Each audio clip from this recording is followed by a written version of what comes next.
What's up, guys? This is Chris McCormick. Welcome back to part 4 of my BERT research series. So we're going to be digging into the inner workings of BERT now, the details of the architecture. But before we get into that, let me give us a quick recap of what we've covered so far. So in the first episode, I talked about the key sources that are out there currently for understanding how BERT works. But we also talked about the challenge that exists with needing all these prereqs in order to understand these sources. And then in episode 2, we took a look at the input to the BERT model, and we saw how it uses a word piece model to create embeddings for any possible word by breaking it down into subwords or even into individual characters if it has to.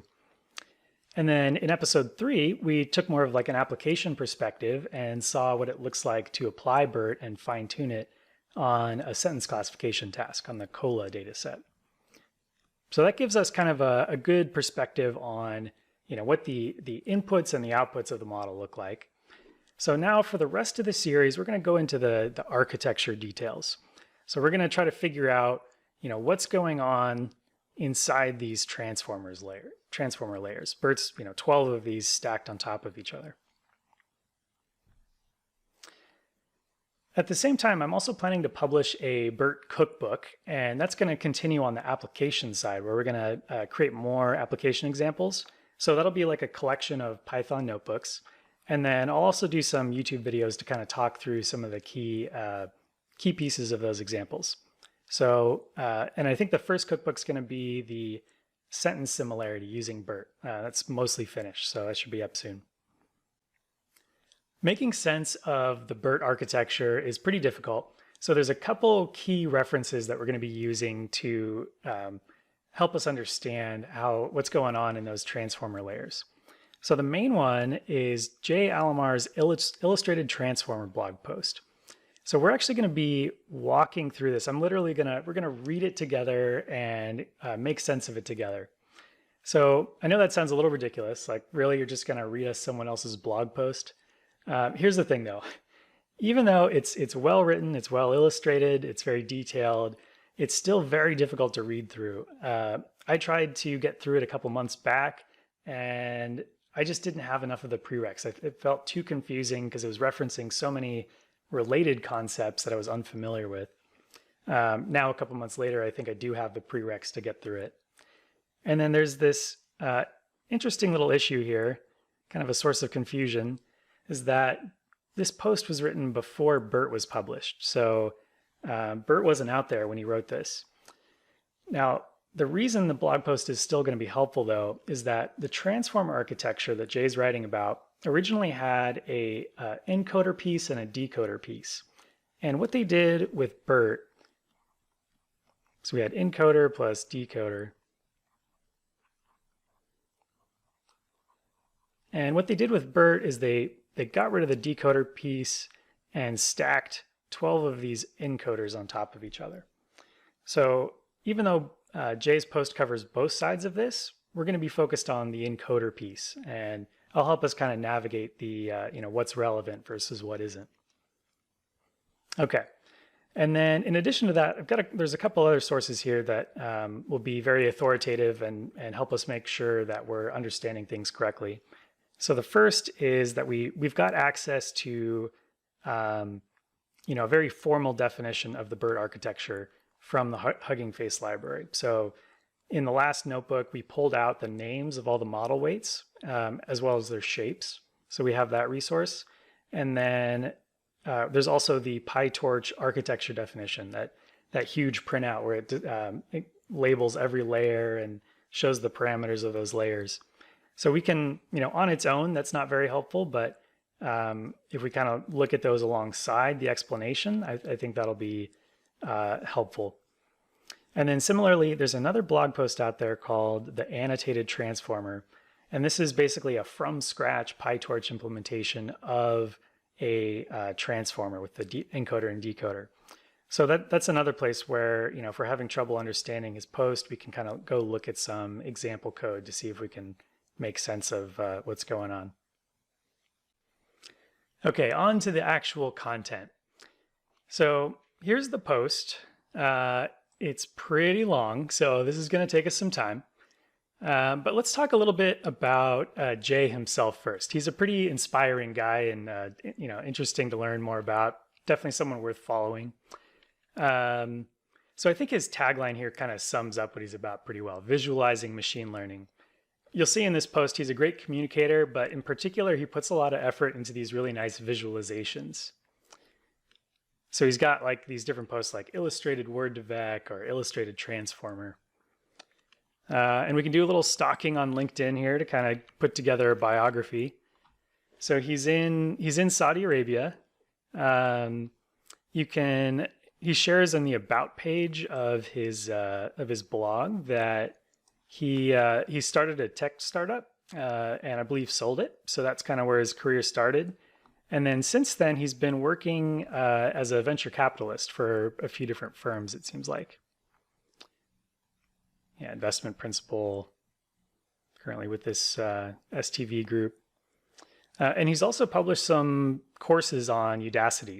Yeah, and then I guess just last thing, education. So he studied computer science in the US, happened to graduate the same year I did. He's taken some business courses, it looks like. And he's pretty active on Twitter, so you can follow him there as well, and you can subscribe to his blog if you're interested. Okay, so let's get into it here. In the previous post, we looked at attention. Now, right off the bat, it's kind of like, oh man, do I need to go back and read the previous post and understand how attention works before I can get through this? The good news here is that you don't actually need to understand attention. And the reason for that is that the transformer uses attention in a different way than it was used previously, and they call it self-attention. And Jay's going to explain self-attention in detail in this post. So again, it's okay if we don't already have a solid background in what attention is.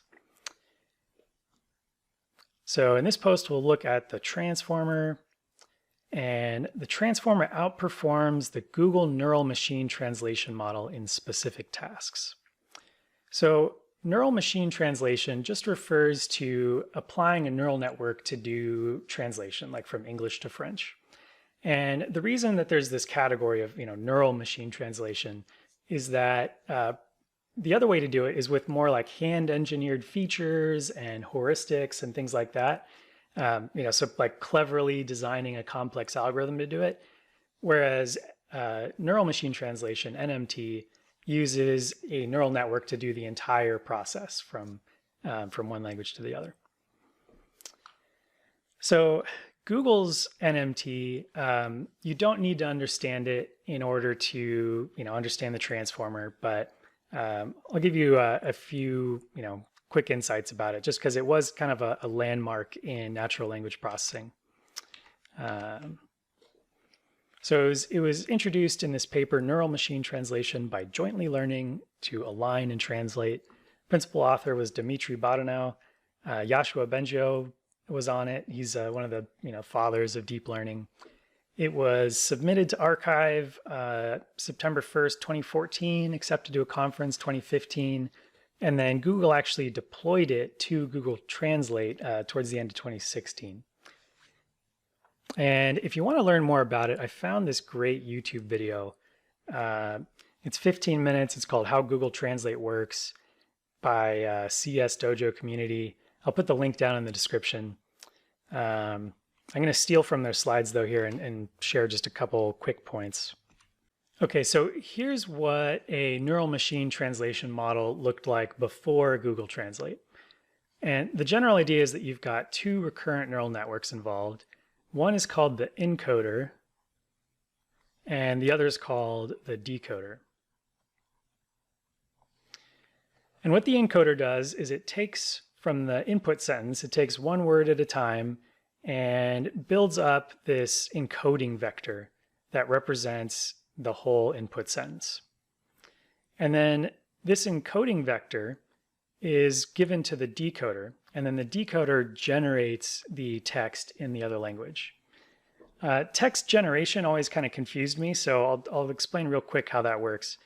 What it does is it says to generate the first word in the sentence, it says, okay, given the information in the encoding vector And given that this is the first word in our sentence, what's the most likely word to be the first word? So it generates a probability distribution over all of the words in the vocabulary, and you pick whichever word has the highest probability. So we pick je as the first word. And then we move to the second word, and what we do is we say, given the encoding vector, and given that the first word was je, what's the most likely next word? And you keep doing that for every word in the sentence. And eventually, I think there may be different stopping techniques, but I know, one would be that the end of sentence is basically a word in the vocabulary. And eventually the decoder will predict the next word is, a period or the end of the sentence. And that's how it stops. So that's kind of the general, high level picture of the encoder decoder architecture. And what Google's model did is they added attention. So attention was a concept that I think existed already, had been used maybe in like computer vision. I think it's fair to say that, this is kind of the first major use of attention in NLP. So what this does is, in the previous architecture, we encode this entire sentence into one encoding vector. And that's, this one vector has got to represent all the meaning and knowledge about this sentence. And just, FYI, it's like, I think in the illustration here, they only put 5 features in here, but, really it'd be many more than that. So with Google's approach, what they do is instead of just looking at a single output vector, they look at the individual hidden states for all the input words, and the attention mechanism takes a linear combination of those hidden states, meaning that it gives different weights to different input words. So the idea is that, when it's time for the decoder to output the word European, hopefully the attention mechanism is giving a lot of weight to the input word European and, less weight to the other words. So, generally speaking, attention tells the model which words in the sentence to be focusing on when it's trying to do whatever task it is currently. Okay, so that's kind of the old approach. Let's get back to talking about transformers. The biggest benefit, however, comes from how the transformer lends itself to parallelization. So that's a really interesting insight to me. I used to naively think that you should be, AI research shouldn't be limited by hardware. Like you should be able to invent better algorithms without actually being able to feasibly run them in hardware. But the reality is more that, yes, you do come up with ideas for algorithms that you think might work better than what's out there currently, but you don't actually know until you've tried it out. So you actually come up with a bunch of ideas and you try them, and whichever one actually works is what you publish. So it's not this like singular moment of brilliance where you think like, oh yes, this is the perfect new insight that's going to improve upon the state of the art. So kind of an interesting outcome of that is that the ability to experiment and the ability to try out different approaches is kind of a key aspect of AI research. So if, one way to advance the state of the art is actually to come up with an algorithm that makes better use of, GPUs, for instance, because then you can train it on, larger data sets or with more parameters, things like that. Okay, moving on. So the transformer was proposed in the paper Attention is All You Need. That's the one by Vaswani from 2017. TensorFlow implementation is available as part of the Tensor to Tensor package on GitHub. Harvard's NLP group created a guide annotating the paper with PyTorch implementation. So that's the annotated transformer blog post that I've referred to a couple times now. In this post, we will attempt to oversimplify things a bit and introduce the concepts one by one to hopefully make it easier to understand to people without in-depth knowledge of the subject matter. Yes, please. Thank you. All right. These first few illustrations are kind of a recap of what we just covered. So machine translation is done with, input sentence in one language, output in another. And looking one layer down, we see that it's actually split into two components, an encoder and a decoder. Now, with the transformer, the encoder is actually a stack of 6 encoders. And all of these have the same architecture, but each has its own set of weights.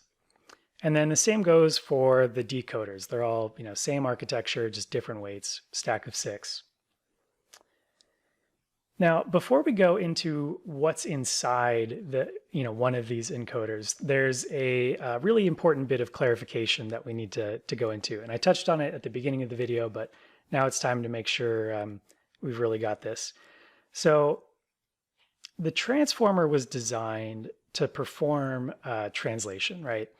BERT, however, does not do translation. So where's the disconnect there? Well, when you look at this model, I think kind of a natural, logical next step is to say that, hey, this stack of encoders is doing a really good job interpreting this input sentence. So, could we apply just this half of the architecture to other NLP tasks aside from translation? So that's what we're doing in BERT. We're eliminating the decoder side of the architecture, and what we're left with looks a lot like the illustration that I've shown previously for the BERT architecture. So Jay labels them encoders here. I think it's a little more specific to say that it's a transformer layer. And what Jacob Devlin, the author of BERT, did was he said, what if we drop the decoders and then let's make it deeper. So instead of 6 layers, let's try 12. And then let's train it on a huge text data set.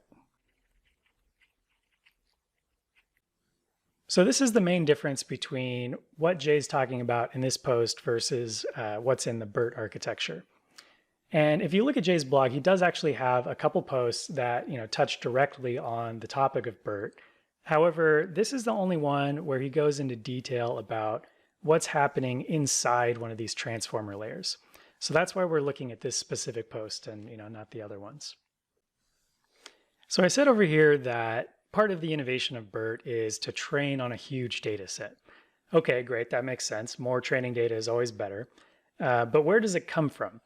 Over here, when we're doing machine translation, presumably we've got a training set for that, where we've got sentences in different languages aligned, so we've got labeled training data. So if we remove the decoders and remove the translation task, how do we train these encoders? And the answer to that is actually kind of the key contribution of the BERT paper, is like figuring out some good tasks to train BERT on. For which we have tons of labeled training data. So it was actually trained on two different tasks, and they're both fairly straightforward. So the first one is called the masked language model. Maybe you've heard that term, in connection with stuff you've read on BERT. And the objective there is just that the model is given a sentence, but one of the words in the sentence is, masked out. It's hidden from the model. So the model knows that, it knows all these other words, and it knows that there's a blank space right here, and it has to predict what word went in the blank right here. And then there's a second task, and it may be a little confusing, like how do you train a model on two different tasks? The answer there is, we looked already at how you apply BERT to text classification, right? The idea is that you can apply the BERT layers to different tasks just by changing the output layers. So first BERT, was constructed with an output layer to do the masked language task, and then you strip that output layer off, keep the lower layers, and then we move on to this second task. And I actually don't know, the order of that training there, so don't quote me on that aspect of it, but here's the second task. So the second task is called next sentence prediction. And here simply BERT is given two sentences, like the blue sentence and the orange sentence here. And it has to predict whether sentence B, came immediately after sentence A in the text, or whether it was sampled randomly from somewhere else in the corpus. And in this case, these two sentences did occur together. They're taken from the introduction to the BERT paper. So I like to call these tasks fake tasks. So why fake tasks? Well, I think something that's often confusing here when discussing these training tasks is that they're not actually particularly useful. The intent of these tasks is not for us to train a model that's actually really good at performing these tasks. We're actually just after the lower layers of the model, right? And you can see that in part by the fact that neither of these tasks are really all that feasible, right? Like I could mask this word out, and there's a bunch of different words that could fit in this space. So the model doesn't actually need to perform well at these tasks even. All that matters is that it does its best. And in the process, as a byproduct, it learns all this rich understanding of language in those lower layers. So because we're not actually using it for these tasks, I like to call them or think of them as the fake tasks, the training tasks. Okay, I think that's a pretty good place to stop this video. In the next segment, we'll come back to Jay's post and we'll keep going through it, and we'll get to start looking at what's going on inside one of those transformer layers. So we've done a lot of work, covered a lot of ground to get to this point, and I'm really excited to start to dig into the self-attention details with you guys.